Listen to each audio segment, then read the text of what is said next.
We are the Orcs, and we have a plan. To watch all of Ron Moore's Battlestar Galactica. And drink beer.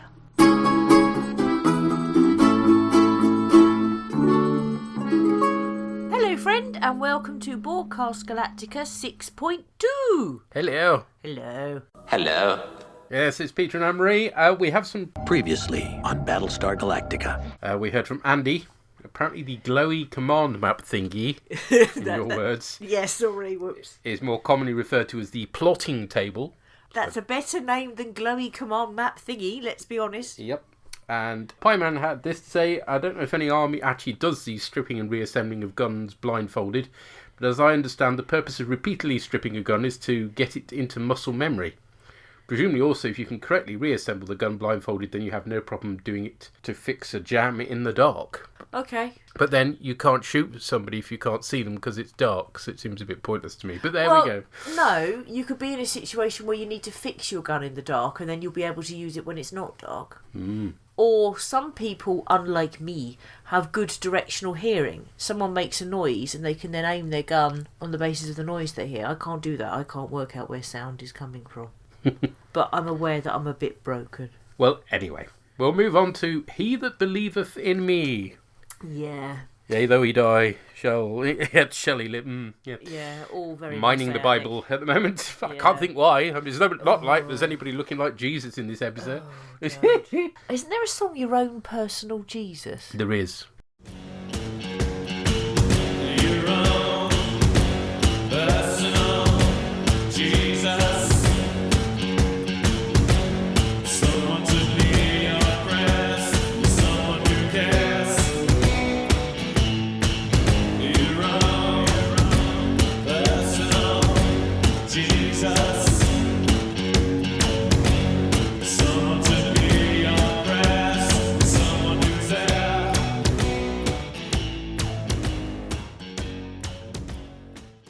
Yes. 1980s synth classic. Yes. Depeche Mode, possibly. Could be wrong. It's just that I'm not being funny. That was totally what was going around my head the entire time, this episode. Uh-huh.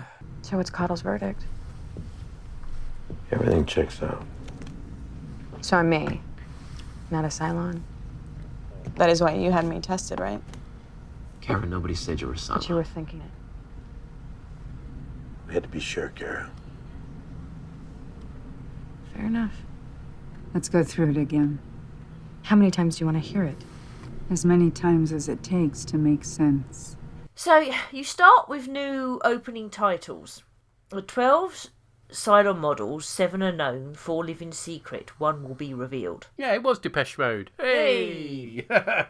And you get a flashback to the whole thing with the mandala and Starbuck's death and the not guilty verdict for Baltar and the Hendrix thing and Starbuck's return. Then you've got sort of more of Starbuck's return, as it were, and sort of Lee there, and then you've got Ty being told in CNC, get everybody out there, because they're properly surrounded, aren't they, the Galactica? Uh-huh.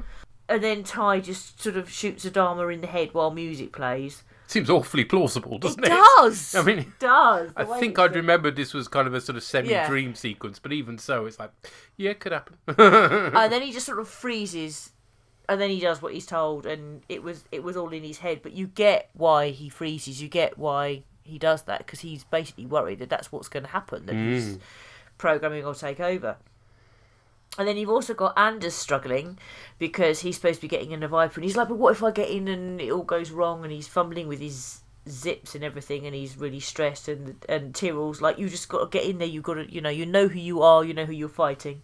And then you get what I say. I think this looks awesome, but I know that my eyes don't work properly, so you're probably going to tell me it looks shit. But I really like this with the big cannons firing. Yeah, no, the effects in this are just amazing. See, I think a lot of effects look amazing, and then you tell me they're bad. Well, no, the effects in this battle sequence are just top notch. Really good. I love it. It was just, it made it feel really real. When the Pixis blows up, it's very hard to achieve that sort of thing in CG, and they do a fantastic job. Because to me, this felt really real. This felt like a proper battle. Where... I mean, it's partly the way they jig around with the camera, so that... Yes, it feels like recoil kind of thing. And it also covers up a bit the the non-realness of it, just because the camera's moving around so much, so Yeah. you can't focus clearly on anything. So Yeah, I can't anyway. But I'm conscious that I don't see CG the way that a lot of people do, because I don't have binocular vision, I have eyesight problems. But what this did for me is, rather than feeling like a space battle that was otherworldly, this felt like, first and foremost, a battle that happened to be in space. Mm-hmm. Does that make sense? Mm-hmm. And yeah, they lose 600 souls when that ship blows up. Yep. And then Anders just sort of totally loses it, and he's facing a raider, and his eyes blink, and there's like this red flicker, briefly, and the raider fucks off. And then so do all the other Cylons. But of course, from the point of view of the people in CNC who've heard the conversation with Lee and Kara, it's like, is that why they've all fucked off? They don't know. And then that's your teaser, is them all fucking off. And your survivor count is 39,698. Does that include the 600 souls that are then lost or not, or what? Yes. Basically, it's down 1,701. Yeah. Hang on a minute, 1701. That's a significant figure. Yeah, I wonder what that is. Yeah. But yes, so that's the loss of Pixis, various other crew. The big ring ship takes a bit of damage. It It's bound to does, have yeah. lost a few people on that. So yeah.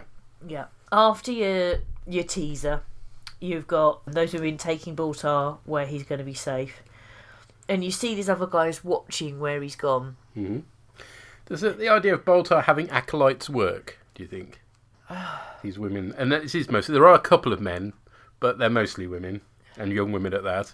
I think for me, what doesn't work about this, but it could work later because I don't remember enough about this, is that normally when you have a cult, they are attracted by a cult leader.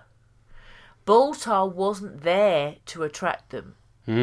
So who is it who's manipulating these people / attracting them, because it could be a bit of both, to this cult? Because at this stage it can't be Baltar, Because he's only just arrived on the scene. He's only just arrived on the scene. Now, I don't remember enough about this I remember very little about this at all. I remembered that the cult was a thing. That's the total sum of my memory of this aspect of this season. The idea is this whole thing got started during the trial, because we have a couple of them present, and one of them... Yeah, and we had one of them with her son who's... Yeah. And Moore's justification is that basically it's people like, the Manson dude had women who were attracted to his charismatic personality and turned up at his trial and stuff. And so the idea that somehow from a distance they are following this charismatic figure is something that happens. Yes, but did they then group together, organise and form a cult without him? That's, for me, is... And it could be that further down the line we're introduced to someone who's doing this. Mm-hmm. Which is fine, because the other thing that gets me as well is the one who gets beaten up later. She, to me, seems sceptical. Not completely, but like she doesn't seem... I don't know. She's curious, isn't she? She's kind of laid back with him talking about it like, it's not a thing. And so she seems kind of grounded. But at the same time, she's like, yeah, I knew that you couldn't be harmed because God was on your side as they walk back. And like, she's got complete confidence they're going to walk out of that room, even though at one point it really looks like they're not going to. So, yeah. Yeah. So, for me, it feels like there is a piece missing. At this stage, I don't have a problem with it, because it could be that we're told something further down the line that explains it. I don't think we are. I think the whole idea is that they've somehow clubbed together during his trial. No, that doesn't work for me, I'm afraid. Because normally cults like that are organised by someone. They don't just coalesce, if you see what I mean. That's not how things like that work. At least that's my understanding anyway. I've never come across anything organised the way they are organised without an organiser. Kara gets back on the Galactica, and everyone's just giving her weird looks, and she doesn't understand why, apart from Lee, who just gives her a massive hug. And it turns out that she thinks she's been gone for 6 hours, not 2 months. And then I love this. There's a scene with Baltar, and he's like, okay, this is all very nice and everything, but like, when can I go somewhere else? And then the one who I said seems a little bit sceptical, she's just like, yeah, none of the other ships will have you. Which I'm just like, yeah. And then his head six appears, and it's all like, why the long face? And then he says it's better to be hated by everyone than loved by this lot. But when he's caressing Six and communing with her, it looks like he's praying, and one of the women there is like, oh, you know, you look like you're praying, and then she'll comes on to him. I mean, I'm not being funny, but I don't know anyone who gets turned on by other people praying. Like, other things might turn you on, and that's fine, but praying, that's sexy. I mean, I don't know, are monks and nuns super attractive to a group of people? Well, I was told that there are those who fling themselves at single priests, so maybe... Oh, so she's a cassock chaser. Yes, basically. But then, although I've come across that phrase, obviously, because I said it, and that concept before, could that not be abusive priests trying to put the blame on the victim? Thinking about it now, I've not heard that phrase or anyone say that sort of thing for something like 20 odd years. No, I don't know. Because, okay, she doesn't seem to be a child. She was pretty damn young, though, let's face it. But she does seem young, and they are all young. Yeah, well, most of them are, yeah.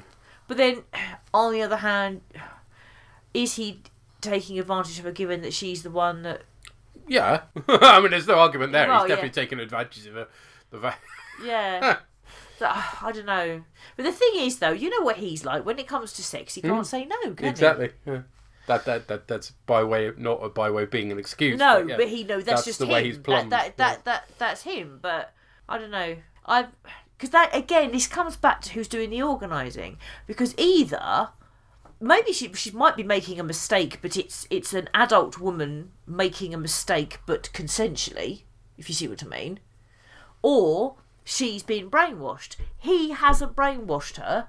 Who's done the brainwashing to make so that she was left alone? You know, who decided that everyone else was leaving except her? Yeah. Who decided that she's offering? You know, because at one point that room is full. You know, loads and loads of people, and they all but one of them disappear. It doesn't seem right. And they're, you know, and so you could argue that she's been made to feel that she should offer herself to him. And I'm not going to say that isn't what's happening, but who did that?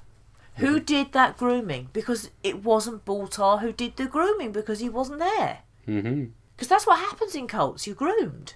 And for me, that's a key missing piece of the jigsaw. And then they all come back in, and it's like, oh no, you've got to heal Derek, whose name, by the way, is spelt the same as the crane rather than the bloke's name. How do you know that? Because I watched the end credits. Oh, right. And it's DERRICK, which is a make of crane. It's like calling someone JCB or bulldozer. Maybe that's how they spell it in the United States. Or it could be a whole, you know, like they say, Caprica is a Capricorn, if you see what I mean. It's a supposedly Battlestar Galactica type universe thing. I don't know. Anyway, Crane Child is really ill and it's viral, and Baltar's like, well, you know, there's nothing to do, it's just his immune system and he needs some support. But at the same time, he's got like a tiny piece of cloth over him and he's naked. And again, no one bats an eyelid that they've been found in bed together. So who was it who said that should happen? And that this is what we should expect to happen? You could potentially argue that this is consensual and there's nothing wrong with it because she's an adult. But all the vibes I'm getting are that this is not right. But who organised it? Because it wasn't Baltar. That doesn't mean that his behaviour's right. It just means there's someone else organising this. There's someone else manipulating people. There's someone else grooming people. But I love in this just how ridiculously confused Baltar looks when he's presented with this sick child whilst half naked, covered with a tiny piece of cloth. Yeah. He's just, yeah. Yes, because the sheet's over his... Yes. Yeah. And then you get a meeting of the 4 Cylons, and you've got a few of these throughout this episode, and one of them is like, we mustn't draw attention to ourselves. At which point you're thinking, well, stop the 4 of you meeting together in secret at random intervals, because that's going to draw attention to you, because someone's going to see you. And I like this, because Anders raises the question, because they're all like, you know, oh, maybe the Raider didn't shoot you because he saw something in you. But Anders says, more importantly, why didn't I shoot him?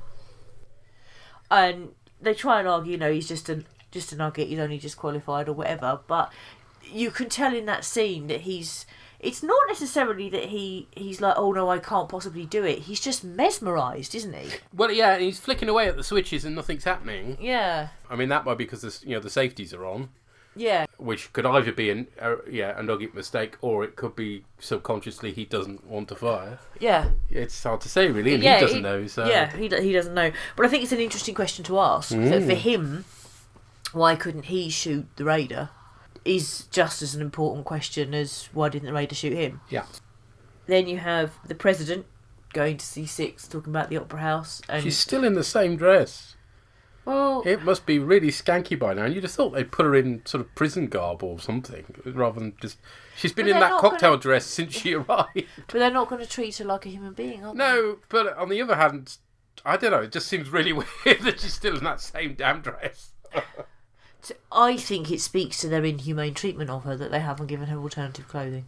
Maybe. Because she's got that hoop shackle thing round the bottom of her feet, hasn't she? That you see. Mm-hmm. And then she says to the President, you want to know if Starbuck is one of the final 5. And she's like, I can feel them, they're close. But she's not saying much more than that. And then you have Kara reacting to every jump with her hands on her head, and she loses the feeling, loses the connection to the way to Earth with every jump as they're going the wrong way. And then you have the 2 Adamas in the, the briefing room? Yes. Yeah. And having basically said to his son in the previous episode, i.e. the end of the previous season, you're scum, he's then like, oh, do you want to come back? No. And have a right-hand turn on this relationship. And then he does then say thank you for jumping in the cockpit and helping in the fight, and that's fair enough, because although in theory he shouldn't have been able to do that, at the end of the day it was an all-hands-on-deck situation, and it's right that the Admiral thanks him for doing that, because he didn't have to, because he'd just been dismissed. But just the whole thing is just like, you could do a training manual on why nepotism is wrong based on these two. Do you know what I mean? Yeah. There's the whole thing about Lee's still got the run of the ship, even though he's not. Even though he's wearing a fucking Dustman's jumper. Yeah, either that or he's doing Star Trek 5 cosplay, because it's similar to the jumpers they wear when they go down on number 3. I always think of them as Dustman jumpers, though. He does at one point, so Lee says, I need to move on. It's like, yeah, you do, but you haven't managed it yet this series. No. And there's more of it in the next episode, but there's some talk about him now going into politics. Yes. Because, why not? Random spin a wheel, what's he going to do this week? Be a chef. Be a chef, yeah, he may as well do. I mean, it would have made just about as much sense. Lawyer last week, pilot the week before, commander the week before that. Now he's going to be a politician, apparently. Yeah. But interestingly, he says to the Admiral, what if it had been Zach coming out of that cockpit? Wouldn't you? But he effectively says, wouldn't you have just given him a hug and not given a shit whether he was a silent or not? And it's an interesting point to make, because Lee just embraces Kara and doesn't care. You understand why everyone else is sceptical, because one of the things you find out is the ship is brand new. Yeah, it's something very freaky about that side of things. It's not that she's effectively back from the dead, but the fact she's back from the dead in a ship that's newer than the day it went out, and and with nothing in the navcom is so you can understand why they're so suspicious. And then you have Gaius, he's stroking the boy's head while everyone else around is seemingly asleep, and prays and just says, look, I've made so many fucking mistakes in my life, just take my life, not his. He's only a child, what has he done? And a few people clearly hear him. And then Skeptic Woman takes him to the washroom to shave his beard off. Why? I don't know. There's a big thing made of it, so she gets the razor out. You think, oh, what you can do with that? And then she cuts his beard. Like, what? Okay. Yeah. I don't know. What's that all about? The ritual beard shaving. No. It's wrong. It's wrong in Insurrection. It's one of the reasons why that's the worst Star Trek movie ever. And it's wrong here. No. It is an offence against God. Right. Not everybody will agree with that, but let's move on. Anyway, there's a big fight. They get attacked by the people who spotted them. One of them is a guy whose kid was killed by Gaius's police force. Yeah, Charlie. Yeah, he was in... Remember, he was part of the Circle, was it? The Tribunal? Yeah. Yeah. Yeah. So it's good continuity there, at least, and he's obviously got a reason for hating Baltar. So yeah, it's good. It's legitimate. The other one goes for the woman, and that isn't. I guess that maybe they're trying to. You could argue they're trying to restrain her so they can kill him before anyone comes, but they could have restrained her without hurting her. She's done nothing wrong. And at one point, you think that that's it. She's a goner. I mean, I thought that perhaps the other guy was going to rape her, but.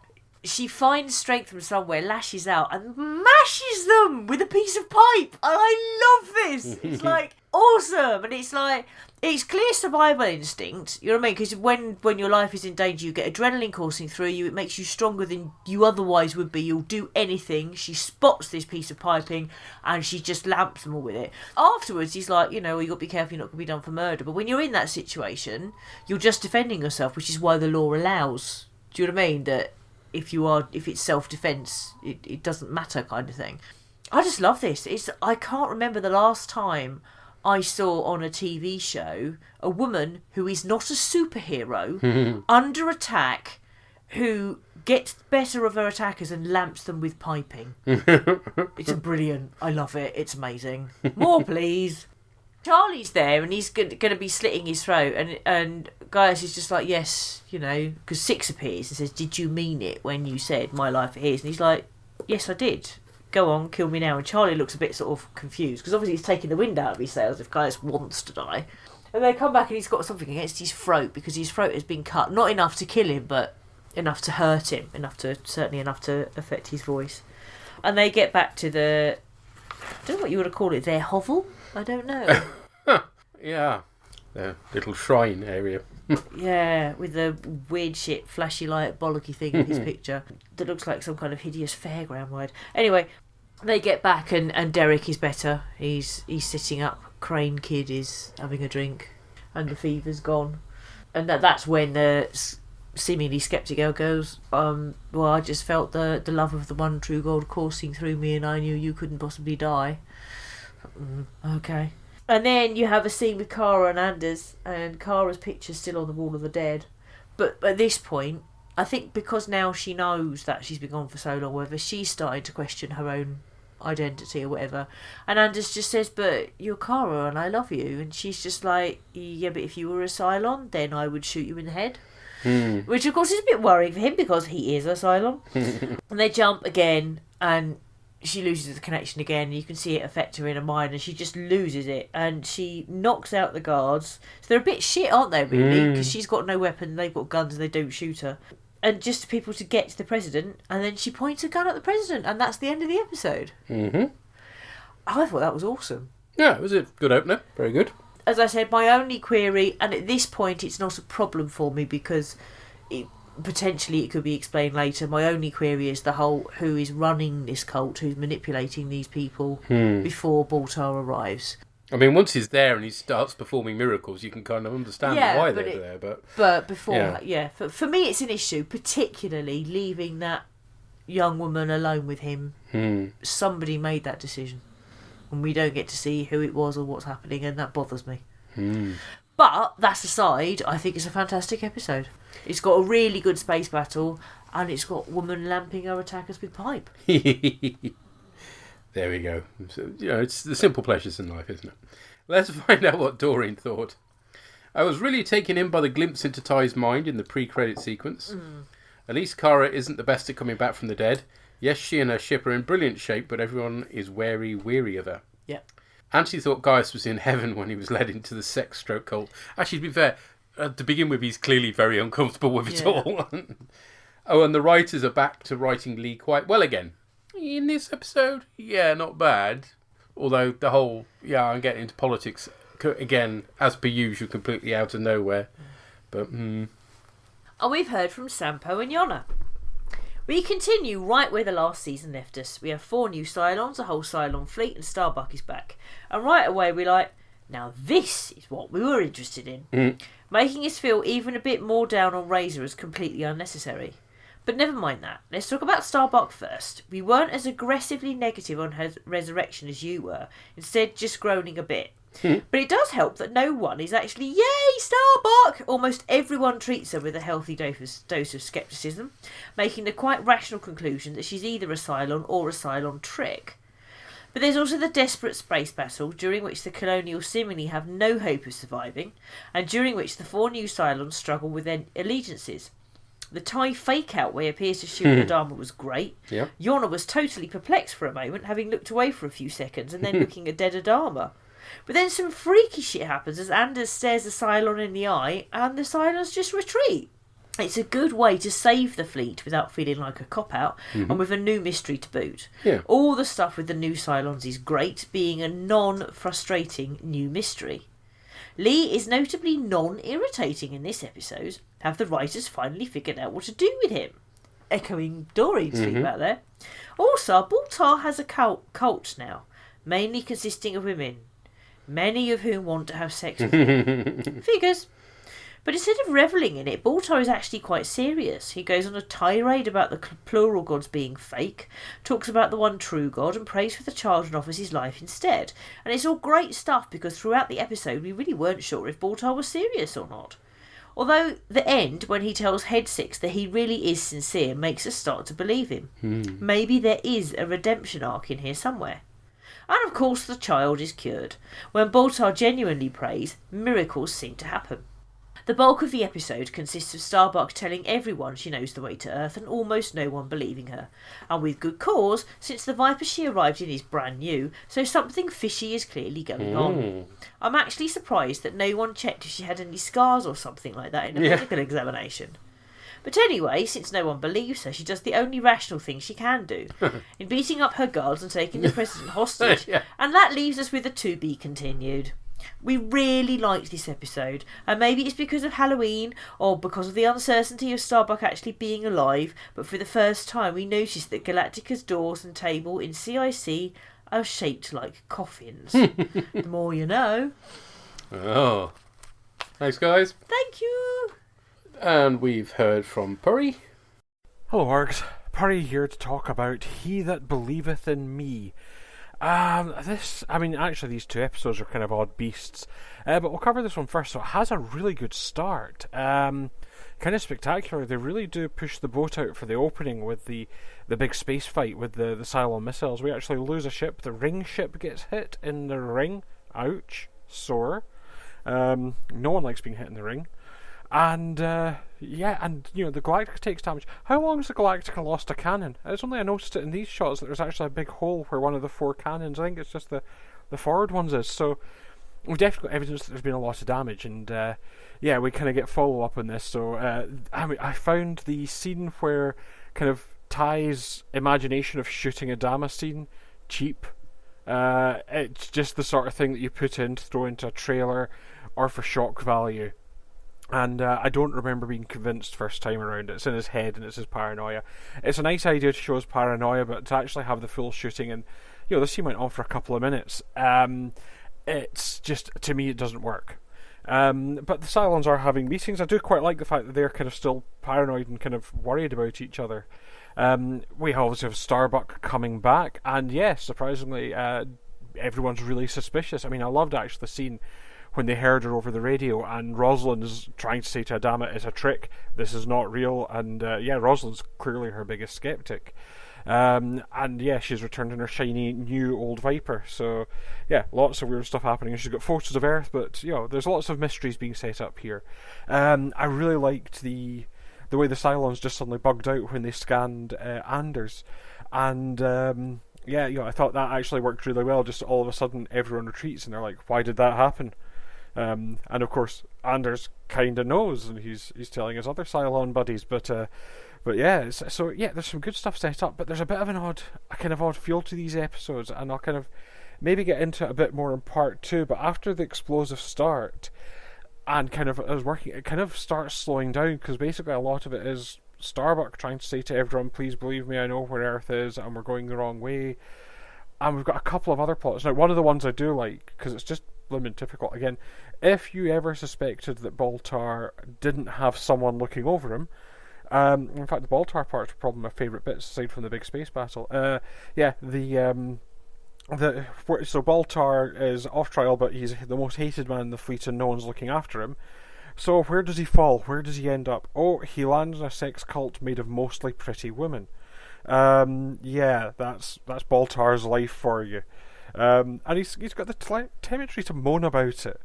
I mean, seriously, this is a guy who, if he was pushed off the cliff, he would be the Father Jack thing of landing in a hammock on a boat sailing out to some tropical island. So it's not a bad start to the season. They're definitely setting up some interesting stuff, but we'll see what happens. Obviously, you had the big cliffhanger ending with Starbuck overpowering her guards, because she's the best at overpowering guards, and going to hold a gun on the president, and we'll kind of see how that pans out in the next episode. But so overall, I thought quite a good start. Not maybe their strongest start, but a good start. Kept me for the most part. I'll talk to you later about the next episode, but until then, bye for now. There you are. Bye. A hit in the ring. Is that going to be our episode title? It's certainly, sounds quite likely. Yeah. It's interesting though that he didn't like / wasn't taken in by the Thai thing and didn't like it, whereas I was convinced by it. Yeah. But for me, there's definitely a split between this and the next episode. This one I enjoyed a lot. Yeah. As you'll find out, the second one, not so much. Oh, okay. What did Drew and Tracy make of this? Hello, here's our feedback for He That Believeth in Me. And what do we think of that one then? Yeah, it's not bad. I found this quite boring. Yeah, it was a little bit slow paced. So Kira's back and it's all about her again. Yes. And I could just do without it. Yeah, I know what you mean, definitely. So they're not really explaining how. So she's been gone for 2 months. 2 months their Andy time, said, yeah. 6 hours their time. So how has she got a new ship? Well, none of that's explained. She can't explain it. They can't work it out. I think that's just going to be... But that's kind of putting like a stupid subplot twist into... Does it get explained? I don't know. I can't remember. Maybe it does, maybe it doesn't. I don't think it does, though. Why don't they get... they've got the footage, like Lee and Adama were watching her blown up. Why don't they go to her, look, there you're being blown up? Yeah, exactly. But then she's got footage of her being on Earth. Well, only photos, isn't it? I don't know. Before that, the beginning, the fake out. Oh, the Thai fake out with shooting. Thai It's always very disappointing when they do that. Like it was a dream or they were imagining it. It's like, That was a bit. It did kind of make me go for like a second, and then you just went fake out. And I was like, oh my goodness! But how many times has Adama got to be shot?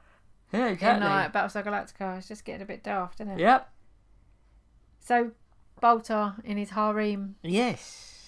What a fucking joke.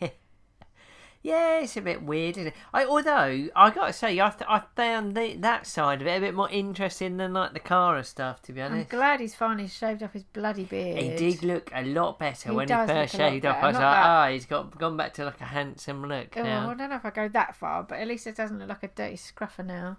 He just looked like he needed a good wash before. Yes. So, let's just talk about like...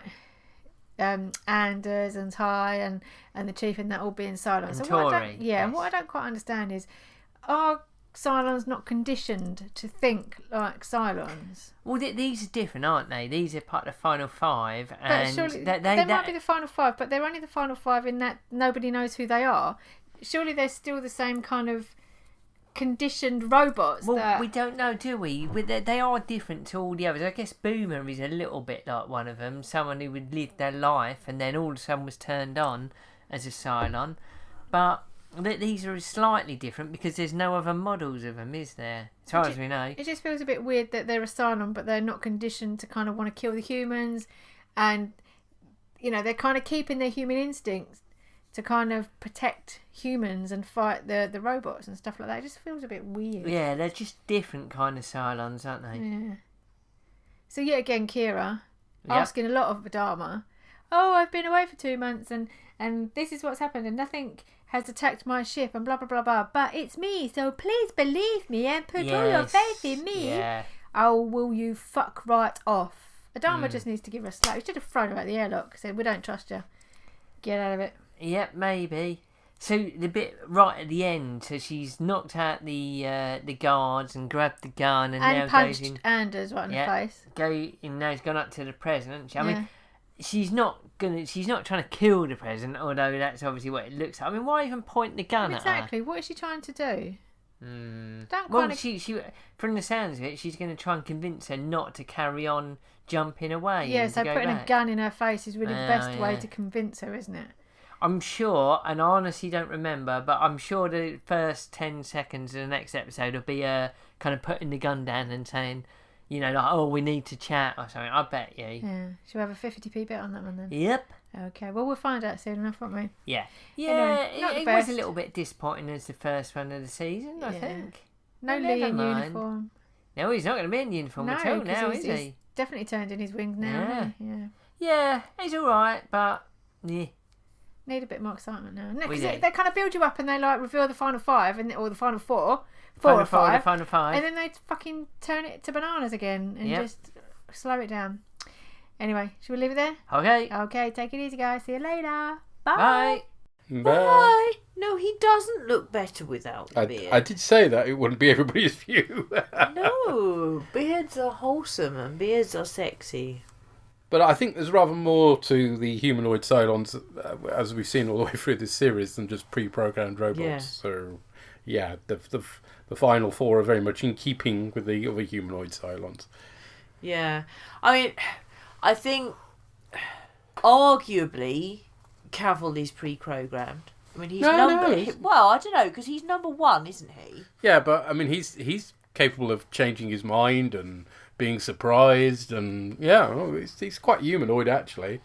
Yeah, I think actually the only one we've seen that wasn't like that was Boomer when she wasn't in control of her programming. Yeah. And actually, no other Cylon has been like that, but that has been the humans' experience in the main. So I think what's happening is they're taking their experience of Boomer and saying that that's normal for a Cylon. They don't see what we do of what goes on in the Cylon ship. Uh-huh. So they don't know that actually that isn't normal for a Cylon. And that's also where Ty's fear is coming from, isn't it? The whole Boomer thing, because she tried to fight against it or whatever, but just didn't know and wasn't in control at all, whereas all the other ones we've seen have been in control. But Kara coming back from the dead is annoying, but I don't find her annoying in this episode. She doesn't know what's gone on. As far as she's concerned, she's only been gone for a few hours. She's found Earth. They ought to be really excited that she's found Earth. No one is listening to her. The further away she gets, the less chance they've got of finding Earth, which has been their whole mission right from the very first episode. And I suppose this arguably is in keeping with her character, but you'd have thought she'd have some self-awareness of just how weird she's coming across in this, and, be unsurprised that they're suspicious of her. Whereas she's acting like, why aren't you believing me? It's like, well, duh, you've just appeared out of nowhere. We thought you died. Yeah. And, you've got this pristine Viper. Yeah. I mean, come on, smell the coffee. Clearly people are going to be suspicious of you. Yeah.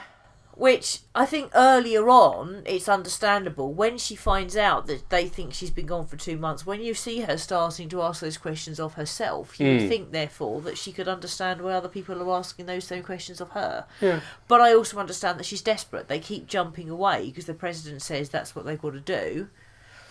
And for her, it seems as though physically affects her. It causes her pain each time they do it. And as far as she's concerned, they're running out of time.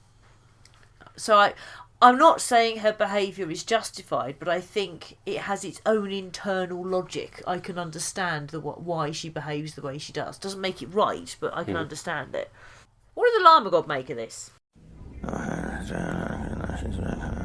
Alright then, we're starting off season 4 properly now, and it's a cracker of a pair of episodes here, isn't it? There's a number of things to talk about with this episode, and I guess we'll start with the best of the best elephants in the room, and that is the return of Cara Thrace. Now, I'm a bit behind with listening to the podcast, as you usually know, so I've only recently listened to your podcast for the end of season 3, and yeah, I wasn't as bothered as Cara's return as you seem to be. I think the main thing is that her return doesn't necessarily mean the people who are dead are all going to start coming back. I mean, maybe it will, and that would be fine, actually, if it becomes a story point. There's still jeopardy. We still don't know why she's back, even if she was dead, or what went on. This doesn't seem to be a mechanism by which characters can just come back from the dead willy-nilly. So, yeah, the fact that she's actually in trouble during this episode, she's disbelieved, I'm kind of fine with that, and if it turns out it's going to work for the story, then, yeah, it's going to be absolutely fine. So, yeah, so she is back, and although Lee is jubilant, everyone else pretty much not, because, yeah, she could well be a Cylon, and, of course, that's going to be everybody's thought. What I do like about this is that the people don't just go, she is obviously the best at coming back from the dead, so we're just going to believe her, and we're going to follow her to Earth. No, everyone is pretty suspicious of her, so, yeah, that's good, and that's realistic, and I like that. The fact that she thinks she's only been on for a couple of hours, that she doesn't really remember where Earth is, yeah, these are all good things. It adds a sense of mystery to the story, and it means that things aren't being resolved in that time too quickly. And again, it definitely gives some new dimensions to her interaction with the other characters. There's a lot of good moments with Adama and Lee, and Anders as well, and there's a great moment where she tells Anders that he was a Cylon, that she would kill him. So, yeah, that's going to be awkward later, isn't it? Speaking of the final 4, there's some nice scenes where they all try and cope with the realisation of what they actually are. I mean, it's great to see that they all remain the people that they think they were, and they were good people just acting. Yeah, we do find out that Anders was a pilot, so that was something that's interesting. Again, as you mentioned in the previous podcast, or previous podcast, I don't think we actually ever saw that happening. The fact that there was a 2-month gap between Cara dying or going missing and this episode makes it a bit more believable that he could have graduated to at least basic training. I love the scene in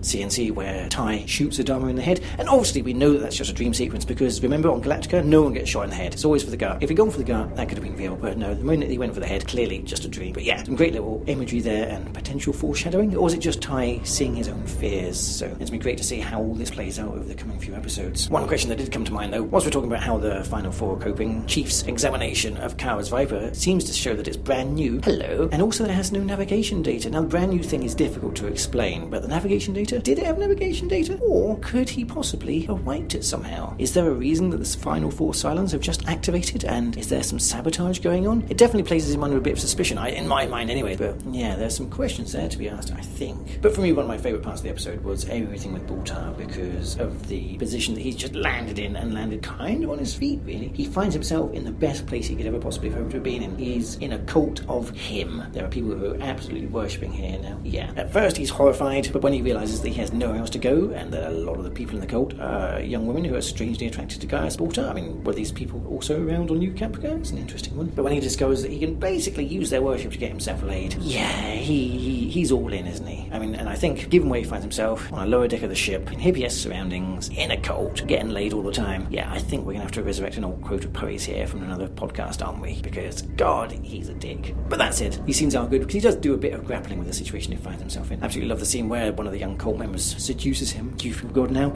Yes, I think I do, actually. And there's a great scene in the bathroom. Yes, major action happens in the bathroom. That's where it should all be going down. Literally, possibly. Anyway, where you think that he's going to get attacked, but no, it turns out that he's just been given a much-needed shave. I say much-needed, I much prefer beards, but then, you know, I've got my own biases there. And then he is actually attacked and gets a bit of a nasty scar. And what I love about this scene is that when Baltar tells him to kill him to spare, he doesn't just seem to be giving in to despair or anything as a way his life is. He only seems to want to bring meaning to his life by using it for others, in the same way that's concerned for Derek. For once, didn't seem like an act, like it was motivated purely out of self-interest, unless, of course, you consider the fact that he's after redemption here, and redemption can be considered to be a kind of self-interest, but anyway. But if you just want to actually act for others out of actual genuine concern, that's a very interesting development, and a change to the Gaius Baltar, the very self-interested, narcissistic Gaius Baltar that we didn't know. So this is going to be one to watch, because Baltar, with this level of belief and with a whole cult and a cause behind him, has the potential to be really quite dangerous. So yeah, interested to see how this one's going to go. So on the whole, really love this first episode, and that's a bit of a doozy of a cliffhanger to end on. Definitely need some doofs there. So yeah, let's just get on and see how this is resolved. Yeah, we did see Sam doing some training at the end of last season. Yeah. It seems to have been his response to Cara going. I think, and Cara going. But yeah, there's the whole right at the end of the season where he's talking to the chief, but he's supposed to be in the middle of a training session. So yeah, it hasn't completely come out of nowhere, but we never saw him go, you know what, I'm going to become a pilot. Yeah. It just sort of, we ended up joining him in the middle of a lesson, basically.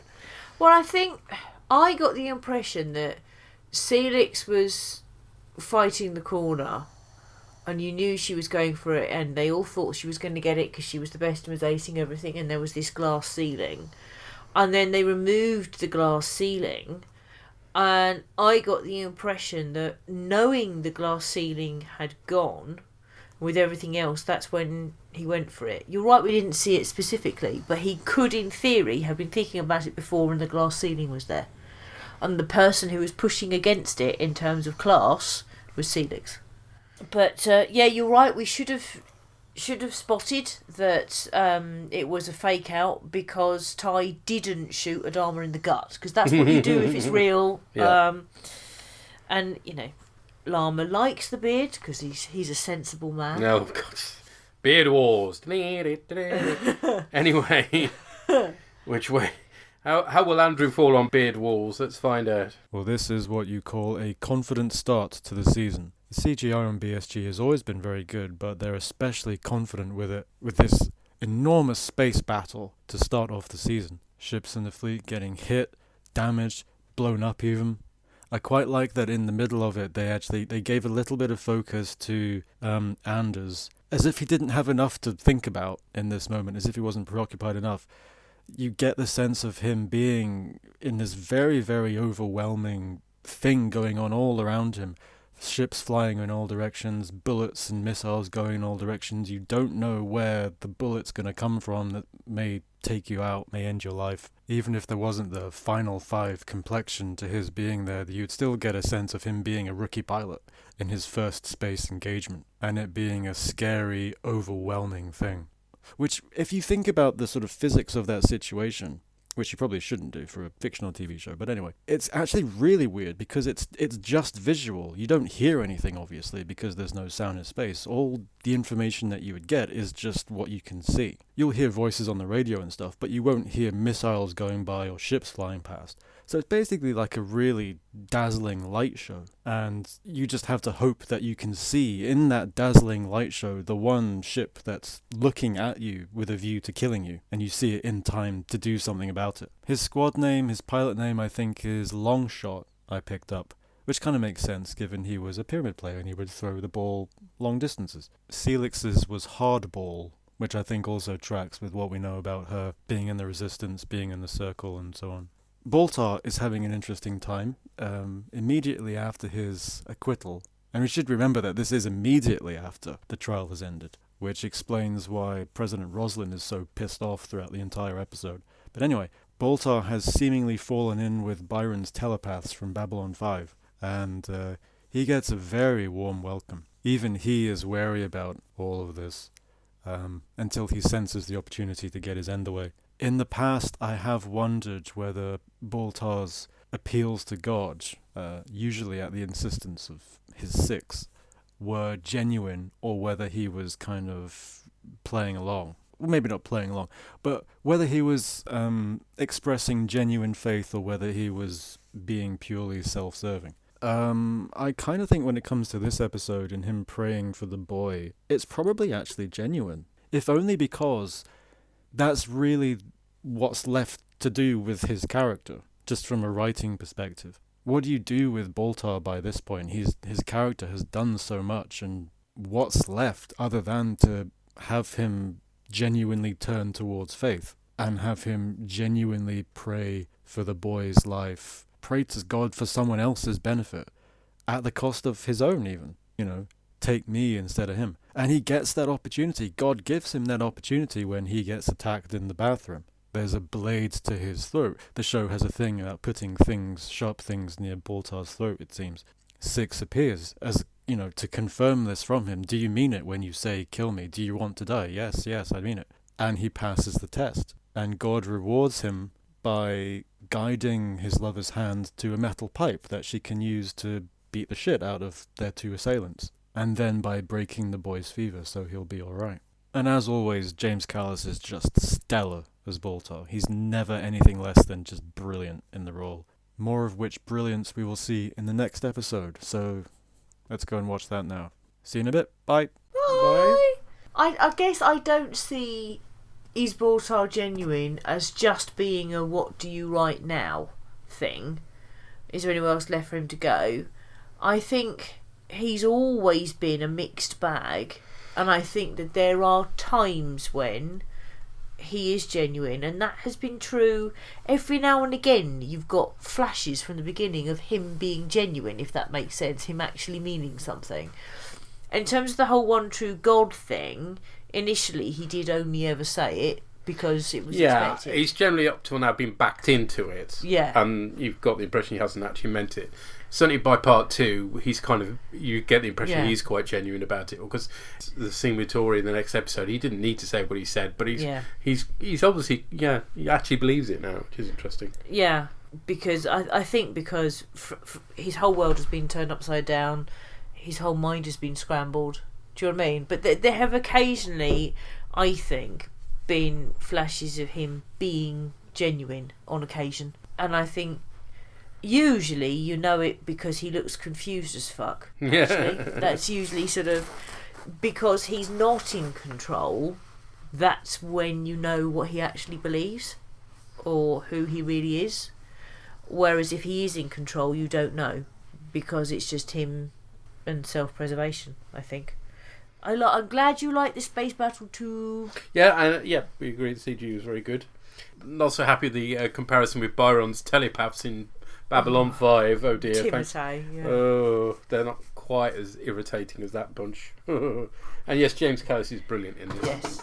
Right, shall we move on to effectively part 2? It's not called part 2, but it feels like it to me. So it does, doesn't it? Because it carries straight on from Kara waving a gun in the President's face. And it says to be continued as well. Yes, it does. Although, to be honest, it needn't bother because it's always to be continued. But yes, in this particular case, it does seem particularly apt. As we move on to 6 of 1. The hybrid is clearly telling us something. The hybrid is always telling us something. They're supposed to maintain operations on each ship, not vomit metaphysics. All right. I give up. What? What is she trying to tell us? They're in the colonial fleet. With the humans. They? They who? The final 5.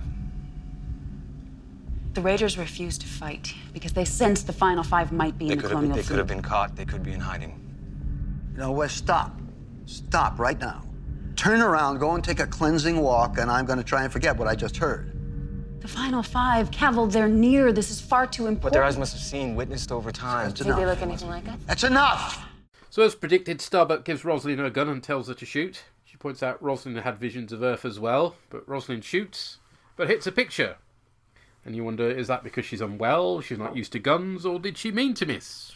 I thought it was because she didn't have her glasses on. She later puts it down to the med she's on, but whether that's the actual case or not, don't know. See, you could give me a gun, I could be really angry and full of intent, I wouldn't hit the target. Even at that close range. No. Originally, she was going to try and shoot, but the safety was going to be on. But I think actually having it sort of open to interpretation this way, works better. Yeah. Then the commandos arrive with Ty and Halo. Kara is carried away like a crazy woman. Yeah, well, she is. And it's written that way as well. It's not an odd acting choice by Sakov, but it does get very grating by the end of the episode, to be honest. The survivor count, 39,676, which is down by 22, which presumably are people who were injured in the battle, which later died. Yeah. The Philip Glass music is back as we go through the dreamy stuff on a bass star again. So for the hybrid interspersed with a number 8 dancing topless, because of course. We also see number 1 looking pensive as a 2 and a 6 and an 8 let him know the Raiders wouldn't attack the fleet due to the final 5 being amongst the humans, but he's not buying it. He kind of loses it. Apparently the 5 aren't supposed to be discussed openly and suggests lobotomizing the Raiders to make them behave. The 6 demands a vote. She's referred to as Natalie in the script, apparently. Reminds me we've not seen the Cylons together for a while, and it's nice to have those sort of... Yeah. It's better now that Boltar isn't there. Yeah. We're focusing on Cylon politics. It's quite fun. The final 4 meet and decide Boltar might know who the last of their number is. Charmingly, Ty suggests Tori persuades Gaius to talk via their horizontal means. Yeah. Lovely. Well, I know that it comes across as a really sexist thing to do, and I'm not saying it isn't, but isn't that how Ellen worked? Isn't that why he suggests it? Maybe you could argue, yeah. Adama goes to see Kara, and she pisses him off enough that he nearly hits her.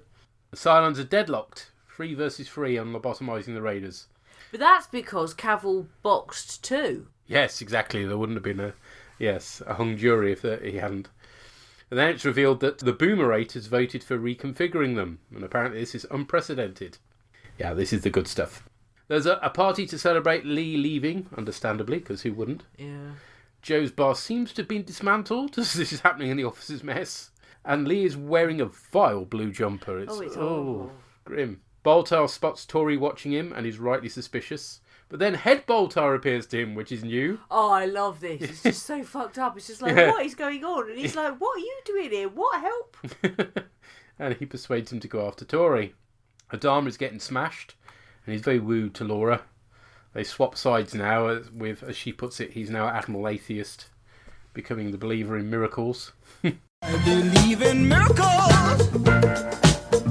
Where you from? You sexy thing, you. Yeah. Lee goes to see Kara, and in the latest Apollo falling on his feet into diamond-encrusted shoes, we find out that Zarek has made him a member of the Quorum, because apparently that's the way it works. Not elections or anything, no, he just... my buddy here is going to be a member of the Quorum now. The thing is, you sigh, but that's the sort of thing that happens to people with privilege and people who are of the right class. And this sort of thing was raised in that episode with the unions and Tyrrell and everything. People who are posh, who come from the right background, do just fall into these positions without it being proper. Yep. It's annoying, but it's supposed to be. I've got to do this, he says, and the fact I don't have an explanation why doesn't matter anymore. Well, it might not matter to Ron Moore, but to be honest, I'd rather have some motivation at this point, rather than it just being the latest crazy scheme of the week that Apollo's getting involved with. Motivation, character traits, even abilities are all generated randomly to get Apollo where Moore feels he needs to be in any particular week, and it's lazy writing of the highest order. It is. It's bad, and it's also we're seeing this. I think with Baltar as well. He decided Baltar was going to be the emissary, and didn't lay the groundwork. Nope. Then they kiss because that's back on again or something. My notes just go sigh. Yeah, and he tells her he believes her. We get a crappy cliched scene of him in the ready room hearing voices from past scenes, which is awful. And then there's a full military send-off on the flight deck, complete with crappy bagpipe music. Hooray! He tells Dee it looks like she got the house. I hope that means she got his quarters. Yeah. And I'd be happy personally at this point if we didn't see Lee again, but that's not very likely, is it, unfortunately? What is it that she presents him with? And why is it her presenting him with anything? I think she presents him with She presents him with a thing.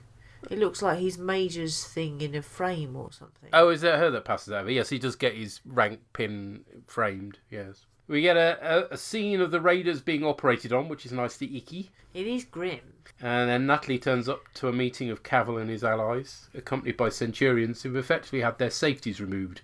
And they go on to shoot them all up. Oh, it's amazing. But I love the line, he's like, we only ever decide things by vote. And she's like, yeah, we tried voting, it didn't work. And just shoots them. Yeah. Yes, viva la revolution. Tori claims she always cries during sex. Or is that just when she has to sleep with Boltar? I mean, that'd be quite understandable.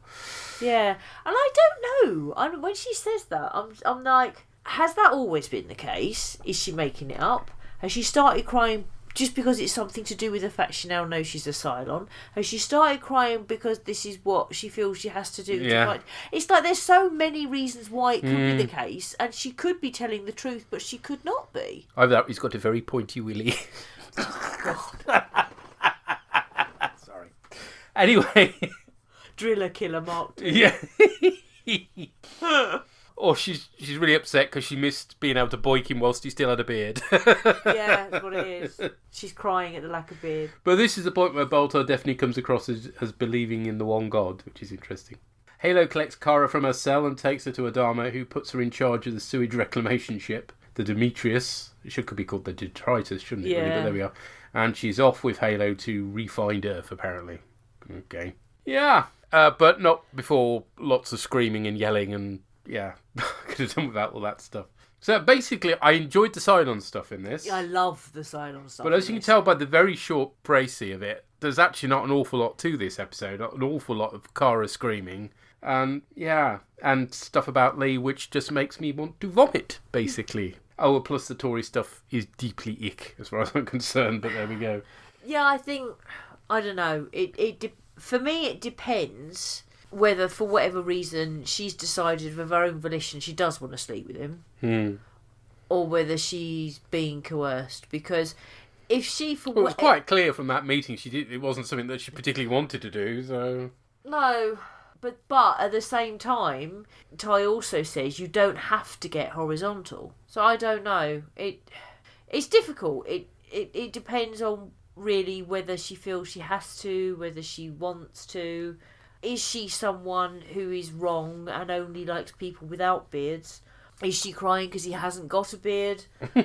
I don't know. I honestly don't. And when she says I always cry during sex and all the rest of it, I don't know what to make of what I'm seeing, genuinely. It's not clear. And maybe that's deliberate. Maybe it's deliberately done as being unambiguous. But if it is that she's basically being forced by 3 men to sleep with a guy who is skanky to get information for them, and that's why she's crying, then frankly it's horrific. Yeah, exactly. That was kind of my discomfort with it. Yeah. I mean, that might not be the reason, but I just felt that was quite a possibility, really, considering her initial reaction to Ty's suggestion was like, no, not bloody likely. And it's like something changed at some point. But I love the Cylon stuff. The Cylon stuff is good, but it's just not enough of the episode to make me like the episode generally, I'm afraid to say. So And we've heard from Doreen, who writes, I'm annoyed with the writers. Why does a female character have to be written as hysterical when they're fighting against everyone? When in Babylon 5, Sheridan took on the whole of the Earth Alliance, he was written with dignity, strength and leadership. That's true, actually. I mean, the only excuse is that she's actually going kind of crazy to do with the fact that she's getting further and further away from her feeling of knowing the way to Earth, and that's literally making her nuts. That's the only reason why she would be behaving quite as hysterical as she is. Otherwise, it makes her out to be really weak, and And would they have written a male character like that? Yeah.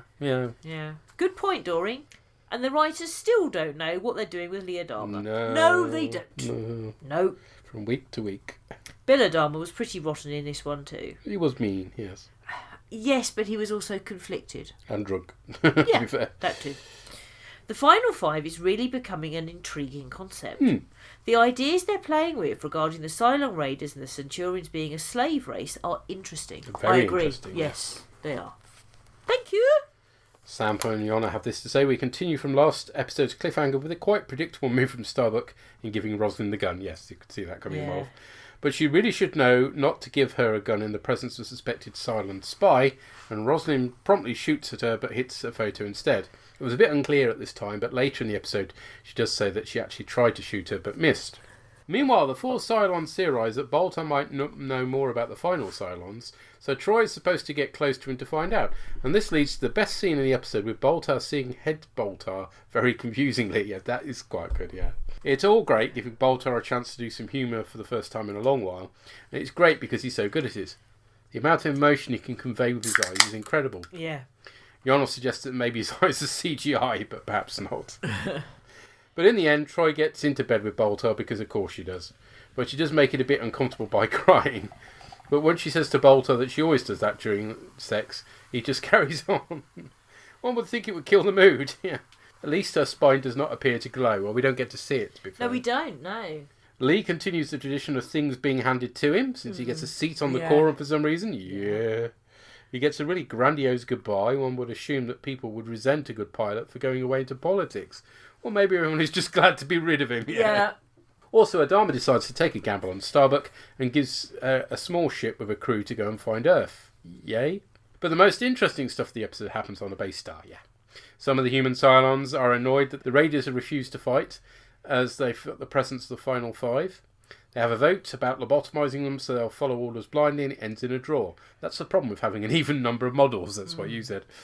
But then something special happens. One of the 8s votes differently and the tie's broken. They begin cutting the brains of the raiders, and an all-male panel of Cylons sits around a table drinking and laughing about it like pigs in Animal Farm. But then one of the 6s walks into the room, gives an ultimatum. I first thought she was Caprica 6 until I remembered she's on Galactica. When they refuse, some Centurions march into the room. Apparently they've been given free will, and they disagree strongly with the current plan by shooting Cavill and his posse. Yeah. It's very interesting to see where this goes. The Cylon Society is clearly breaking down fast. The fact that the humanoid Cylons fear a Centurion revolt was mentioned long ago, so it was a nice bit of foreshadowing there. Yeah. Although knowing how Rommel writes, it's most likely a coincidence. It's also interesting that I suppose the viewers are supposed to sympathise with the 6, but on the other hand, she did lose a democratic election and decided to change the result with violence. Taking into account that there have been a few very narrowly decided controversial elections in the real world in recent years, and one coming up in about a week, it's not really a good precedent. It depends how you think of it. But anyway, entertaining, funny, thought-provoking, and a bit schlocky. What else could you ask for in an episode? Well, a bit less of Kara screaming the room down, basically, but there we go. Yeah. Oh, and a lot less of Lee being random, but... Yeah.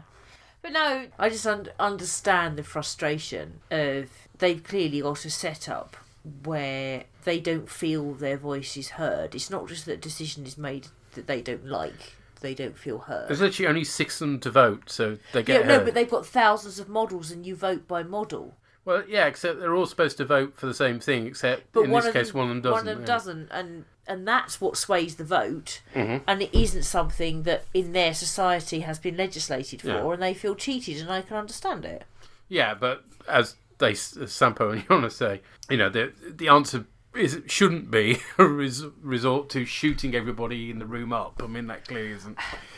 Ordinarily, no, but they are butchering the raiders. You are talking about gross violation of sentient all right, rights. Then. Get the Centurions to arrest them and lock them up. I mean, Yeah. But I think the problem there is that what happens is the Centurions, having been given sentience, which I don't disagree with, the Centurions then choose to shoot instead of to lock up. So because that's kind of the way they're programmed. So and we're not talking about humans, so it's all a bit awkward and difficult. But that's why you end up where you end up. The Centurions are full of anger, and I don't think they've ever been taught to arrest anyone, would they? Centurions have only ever been taught to shoot and kill, haven't they? So that is logically their response. And we've heard from Andrew. Well, this is a busy episode, isn't it? I think you have to give plaudits to BSG for keeping so many plates spinning all at the same time. Top form from all the actors in this episode, I think. In Katie Sackhoff's portrayal of Starbuck, there's quite a strong sense of the screaming child in the supermarket at times. Like when she's on the floor in the brig just screaming, "We're going the wrong way." The kind of thing where a parent would go, "You're causing a scene, you're embarrassing me." And I'd say what's going on is actually kind of similar in as much as Starbuck is expressing herself in that way, because every other way that she can think of to get people to listen to her hasn't worked, so this is the only thing that's left. Asking nicely didn't work, threatening the president didn't work, all that's left is just kind of impotent yelling. But Starbuck is right about one thing. She's right that President Rosalind is very quick to expect compliance from the people around her when she's having visions that tell her what to do. But when someone else is having the ideas about what to do, then they're not to be trusted. Then it's possibly a Cylon plot, but fabulous acting from everybody. And they're certainly getting their money's worth out of that brig set. Building that was a very good investment. They gave a lot of attention to Lee leaving the pilot corps, and they used that as a bit of a springboard into some other things. Like, it seems like Duala has let Lee go in some manner. All she says to him at the ceremony is, "Goodbye, Lee," which is kind of final. She doesn't have anything else to say to him. And it also springboards into a kind of creeping alcohol dependency in Admiral Adama, which has been noticeable for a while, but the hair of the dog thing really kind of hammered a nail into it.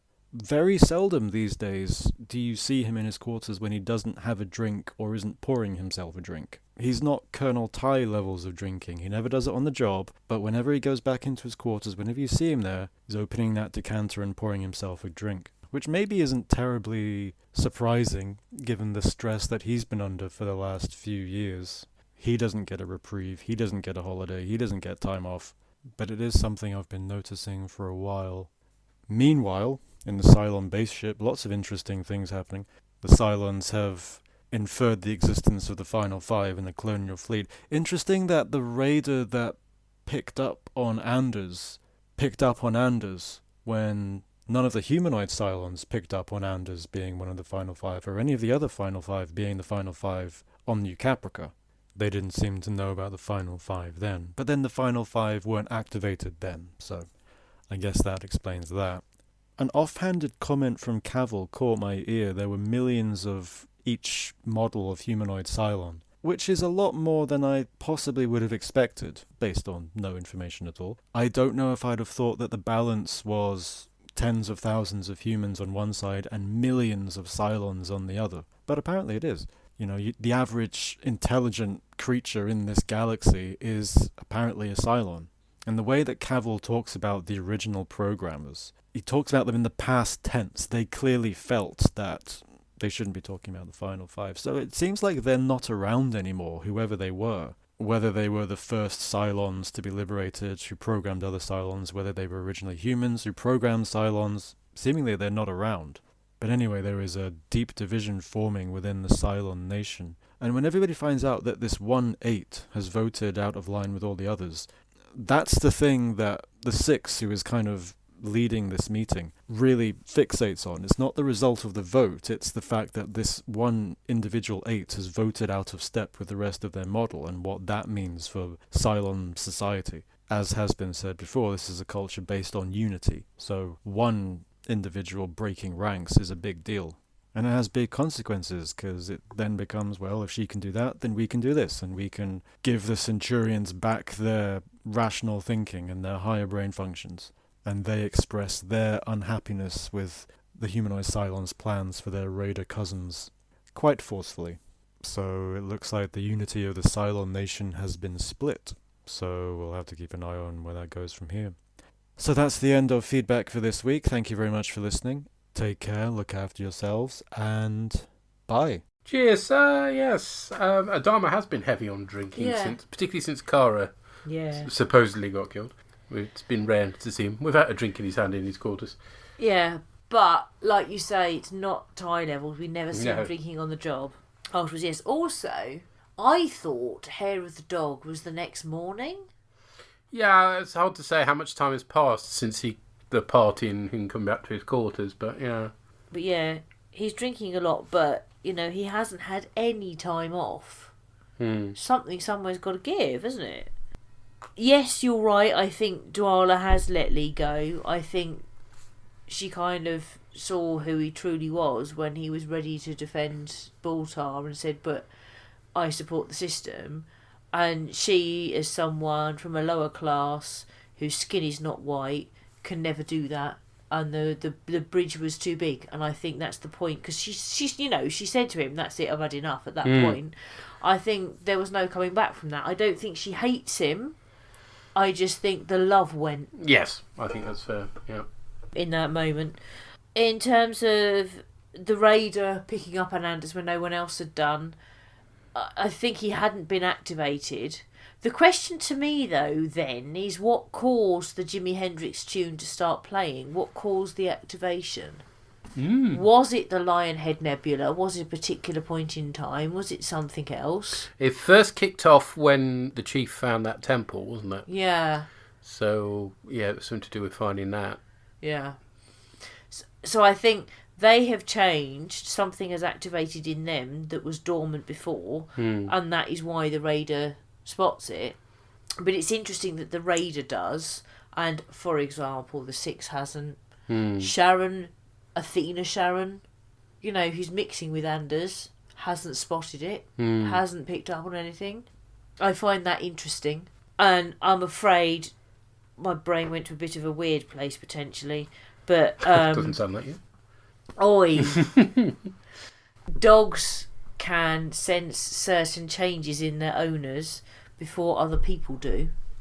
there have been dogs who have behaved strangely around their owners, that have sought their owners to go to doctors and discover that they have cancer, for example, that the dog has spotted before any human has spotted any kind of symptoms. Dogs can spot changes in people before people can because they're sensitive to different things. I think of raiders as a bit like dogs. Is that why the raider spots the change in Anders? Yeah, all right. As long as they're house trained, that's the important thing. Yes, sorry. In terms of millions of each model, I also was like, really?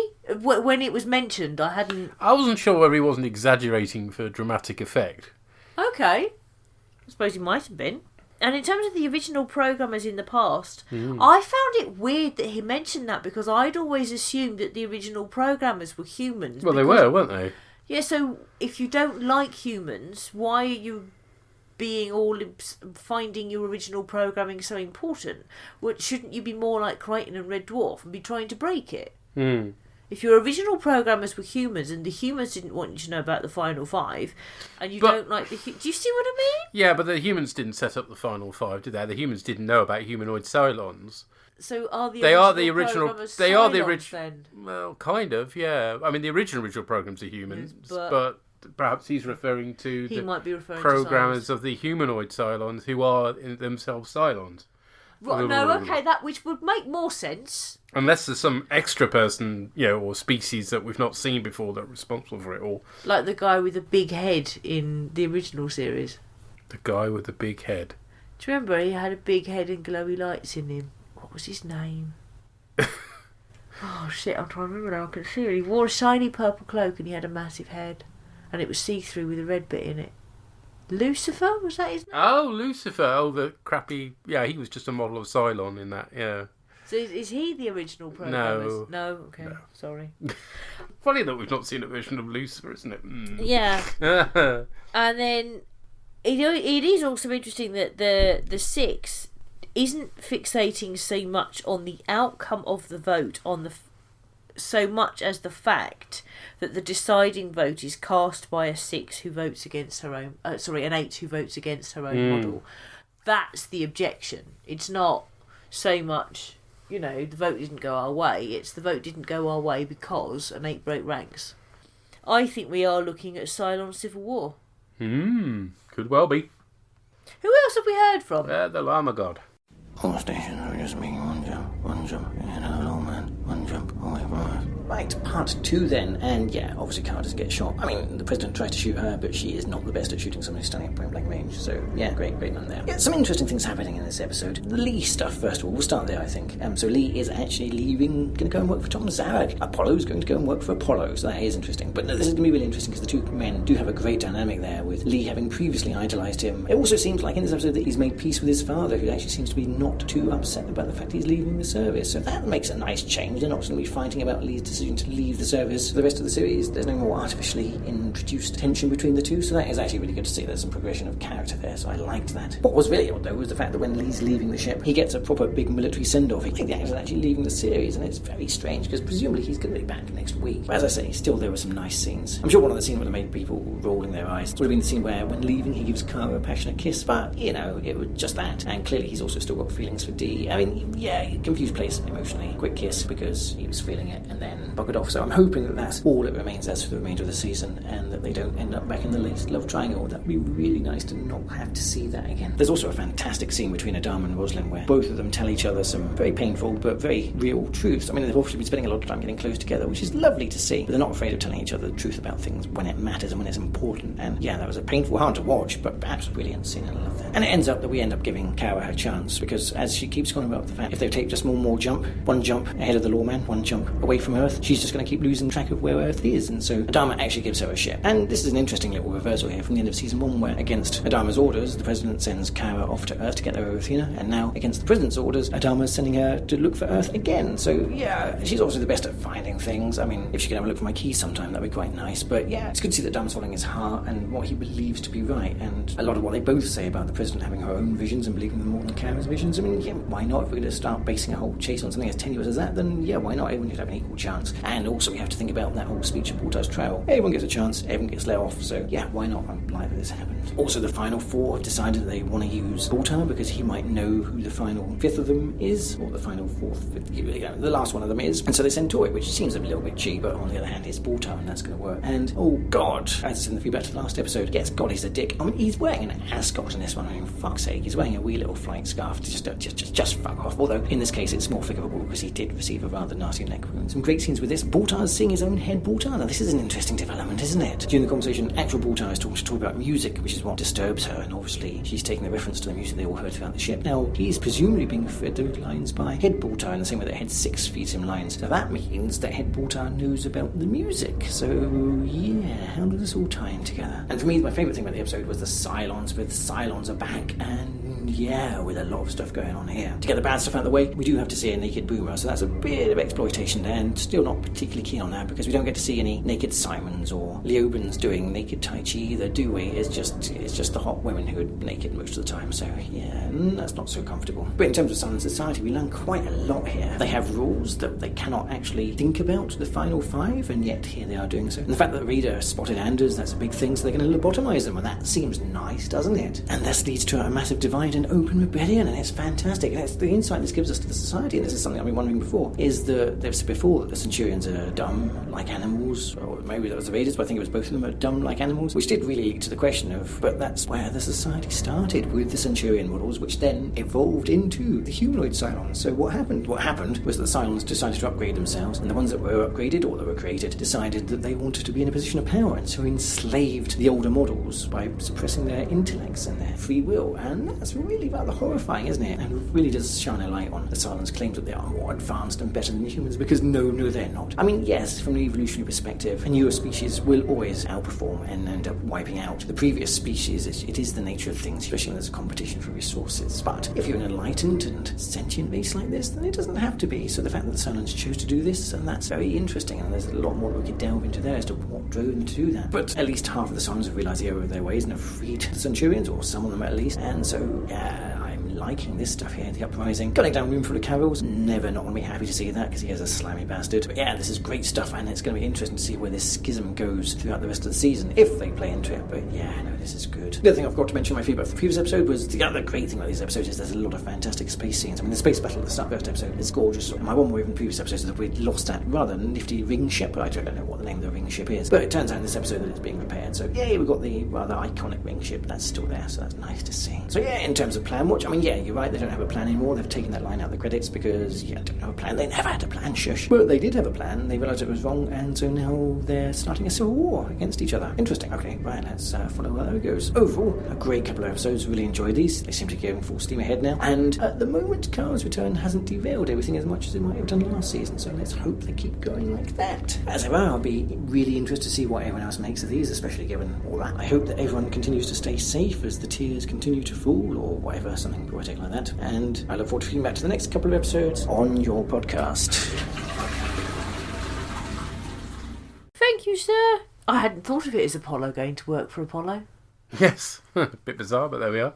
It's interesting as well that Head Baltar knows about the music. Yes. See where that leads to. And the ring ship's the Zephyr. I just looked that one up. Okay. So, yes. And it's a shame there aren't any naked Simons. Yes, it would even the balance somewhat, wouldn't it? But no. But also, I would like the naked Simons.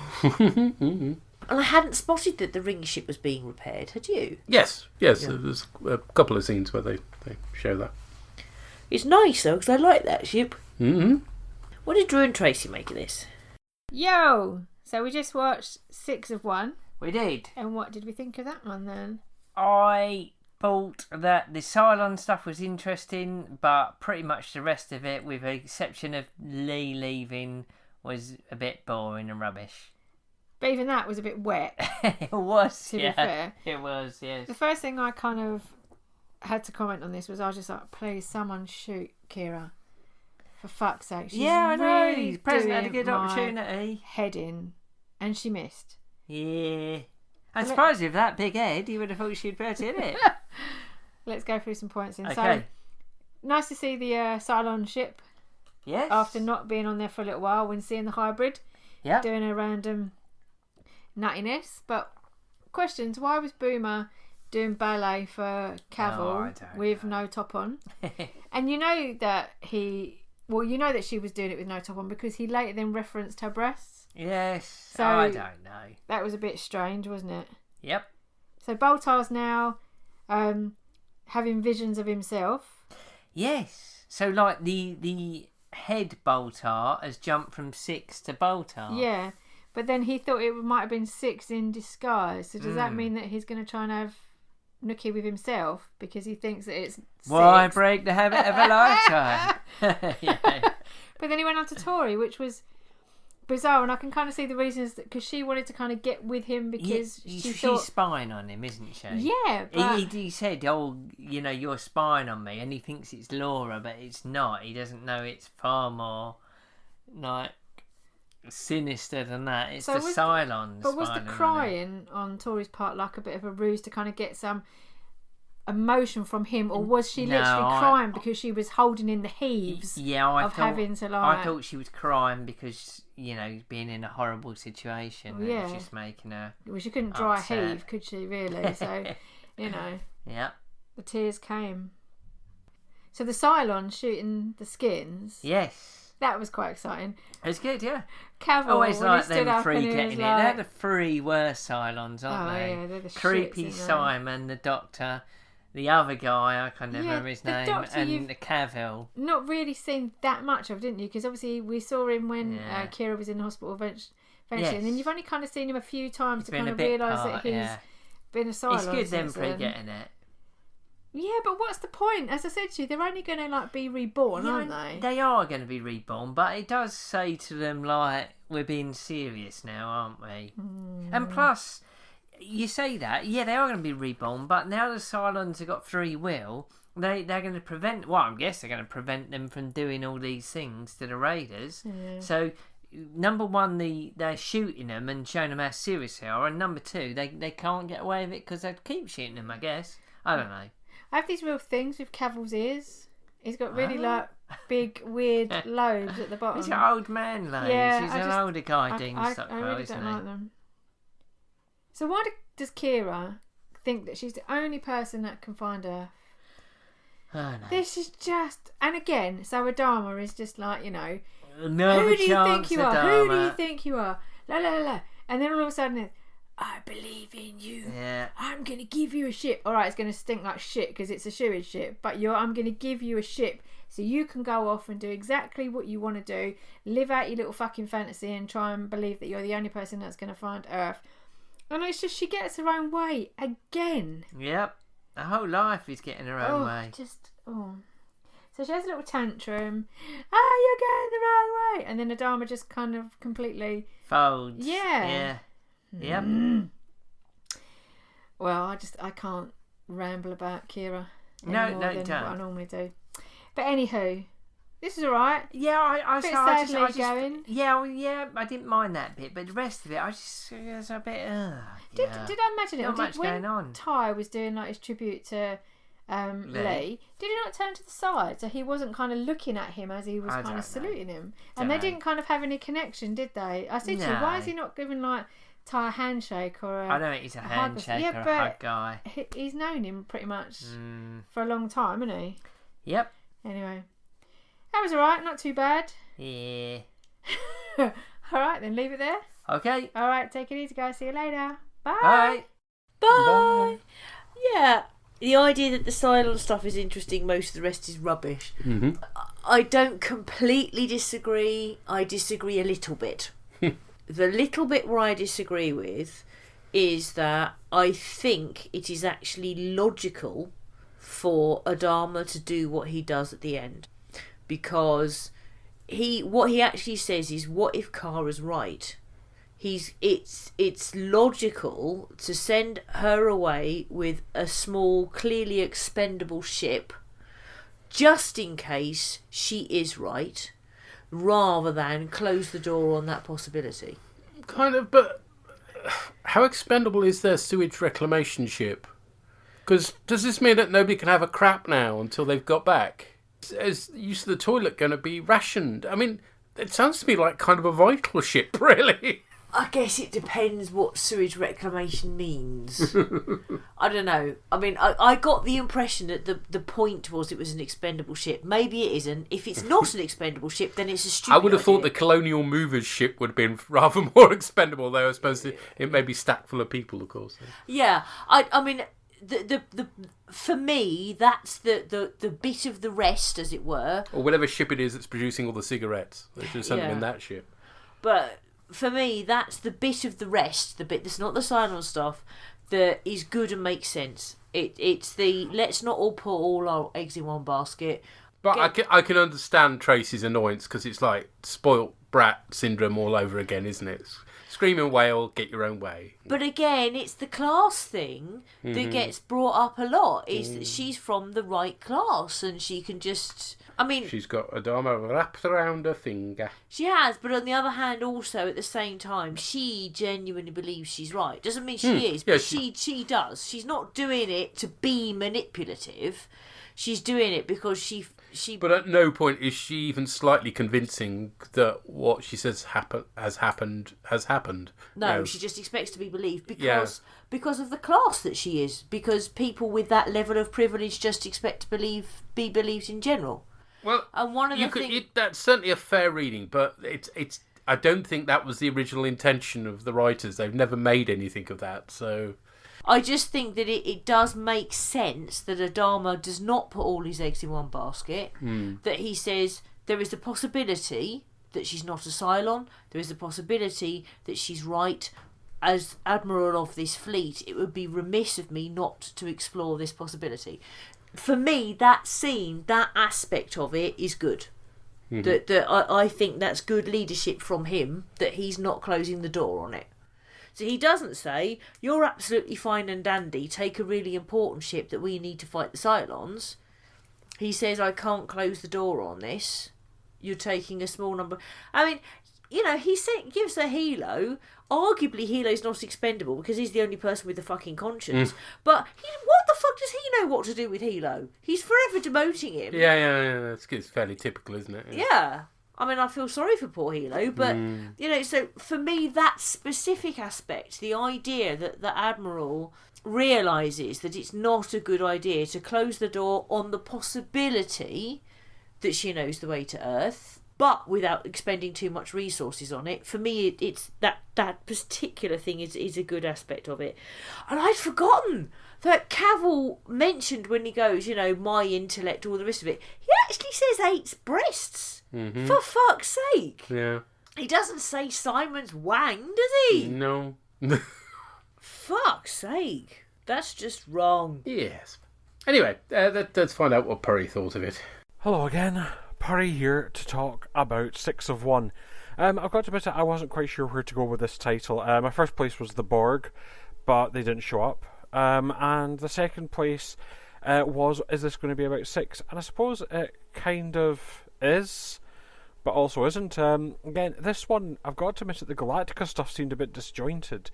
Essentially, a lot of it, once she'd been captured and had her bluff of shoot me in the head, Madam President, and again, I didn't like people saying, oh, you must be blessed because she missed you at point blank range. Have we accepted that Laura Roslin might just be a terrible shot? Possibly. But again, the series does have a lot of metaphysics. Baltar has now become a prophet, for he prayed away and healed a boy. And was willing to sacrifice his life and whatnot.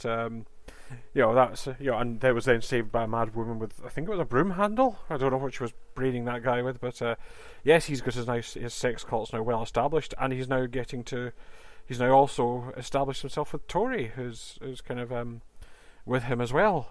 So that's all a bit weird and slightly creepy. But yeah, Baltar's sex cult. Well, who'd have thought it? The other part, like I say, the main thing of Lee leaving the Galactica, now I did like the bagpipes coming back, but it kind of felt a bit, I get the idea that it's almost like they kicked off Lee and Adama and Bill Adama don't get on, and they thought, actually, that plot's boring and we've done it to death, and so they just kind of resolved it. And so now he's off to live on, I assume, Colonial 1 or one of the other ships, and And yeah, like I say, the leaving scene I actually quite liked, that when all the bagpipes came out, and I didn't mind us drinking, but it just seemed weird interspersed. You've got like Starbuck doing her crazy thing, we're going the wrong way. You've got all that tension, you've got all the stuff with the four final five on Galactica, and they're sort of wondering what's going on, and you had all this stuff going on with the Cylons, and then you just did that kind of extra plot, and it just seemed a bit superfluous, like a kind of plotline appendix. I don't think it actually gave us anything aside from a nice scene on the flight deck. The Cylon stuff was really interesting. I mean, it's always good to have Cavill back.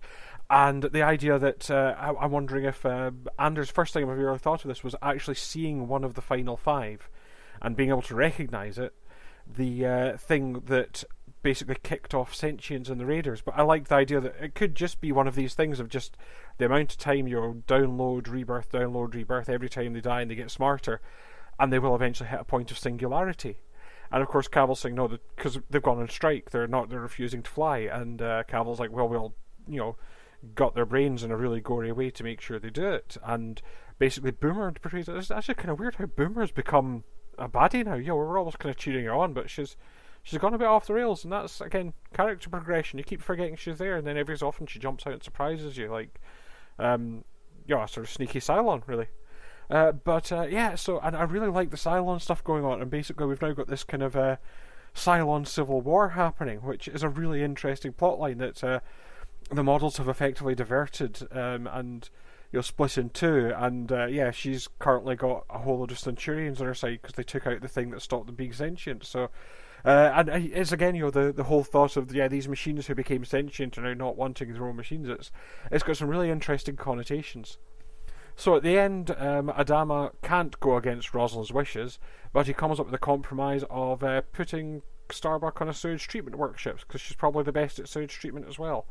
But she's going to go off and follow her instincts, guts, whatever, with a hand-picked crew, and if they find a way to Earth or something, they will presumably come back and meet up with the Galactica near the services at T-Bay or something. Not quite sure how that's going to work. I assume she's got their next planned jumps all put out, and they'll just jump or something. This one, like I say, the Cylon stuff was interesting, but I felt it was a wee bit disjointed and didn't feel it really hung together as an episode. So, again, I'm interested to see where the series is going, but this was it just seemed a bit of a dip. I'm also probably not particularly keen on Baltar Sex Cult, although that might well be my prog rock band name. So all that remains me to say is do keep up the good work, and thank you for it. I always look forward to the next podcast, and I'll feedback in the next one. But until then, bye for now. Bye, thank you. Bye. Did you think the Galactica stuff was disjointed? Annoying at times. Yeah. It was all the Galactica stuff was like, the possible exception of the Baltar stuff was, it felt like they didn't know what to do, and so they, you've got lots of Kara screaming and shouting, and then eventually Adama gives her a ship and off she goes. It seemed really weird. Yeah.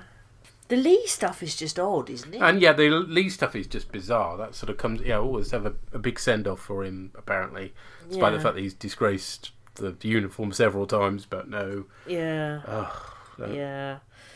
And the whole Baltar Sex Cult thing is just... It's icky, but it is in keeping with him. You can see, as you were saying about the last episode, the questions actually there arise more about why the women are getting involved in this, and particularly Tori. Hey ho, maybe it'll all get explained. Maybe it will, maybe it won't. I remember aspects. I really don't remember what happens with the whole Baltar thing. Honestly, I don't at all. Well, next time we shall be covering The Ties That Bind. And is that ties with T-I-G-H? No, it's T-I-E-S, but who knows. And Escape Velocity. Right. And that's Thursday the 12th of November. We'll be covering those. Okay, take care. So say we orcs. So say we orcs. Reach out, touch faith.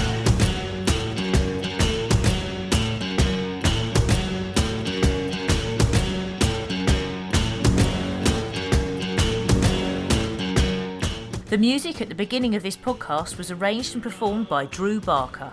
All other music is used for illustrative purposes only, and no copyright infringement is intended. The artwork for Borgcast Galactica was created by Andy Pelastides. To contact us, send emails or MP3s to borgcast@gmail.com. Contact us via Twitter at rev_org or Borgcast Ammo. #Borgcast. Visit our website at galactica.libsyn.com Or view images relating to our cast on our Tumblr site, borgcast.tumblr.com. You can join our Facebook page. And there's also a Spotify playlist with all our play out tunes on it. Feeling unknown and you're all alone. Flesh and bone by the telephone. Lift up the receiver, I'll make you a believer. Take second best, put me to the test. Things on the chest, you need to confess. I want to let you know I'm forgiven.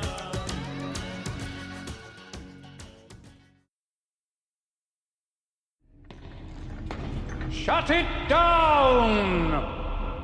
Fire command. Ah,